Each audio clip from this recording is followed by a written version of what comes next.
صباح الخير عليكم جميعا، ربنا يجعل يومكم ان شاء الله كله سعادة وفرح.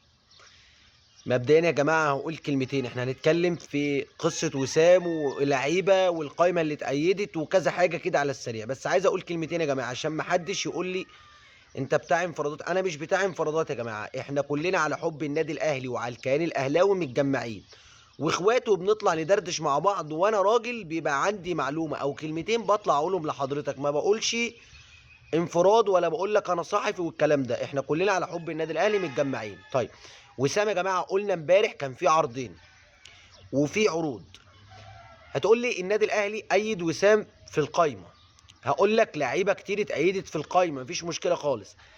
هل في رغبه من اداره النادي الاهلي للابقاء على وسام ابو علي؟ طبعا طبعا، النادي الاهلي عنده رغبه كبيره زي جماهيره كده للابقاء على وسام ابو علي، وبالاخص الكابتن محمود الخطيب توعد ان هو يبذل ما في وسعه علشان وسام ابو علي يكمل في النادي الاهلي، وكلنا نتمناه يا رب ان شاء الله يكمل.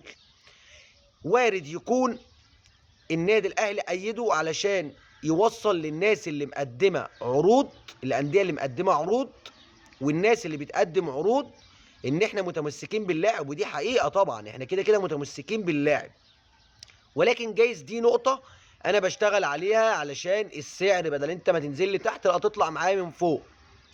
فهنشوف الساعات اللي جايه فيها ايه، بنسبه كبيره ان شاء الله يقعد. قولوا امين يا رب.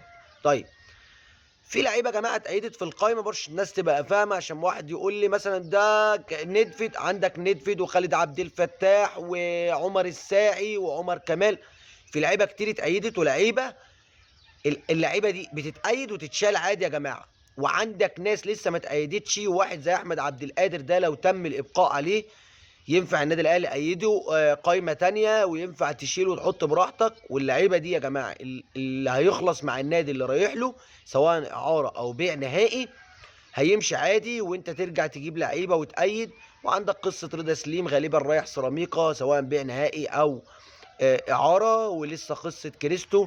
فيا جماعه القايمه عادي بيتغير فيها لعيبه، تشيل وتحط براحتك، وعندك قايمه تانية تعملها. طيب اسامه فيصل يا جماعه، اسامه فيصل اخيرا، اسامه فيصل عشان الناس تبقى فاهمه بنسبه 99.9% مفيش اسامه فيصل.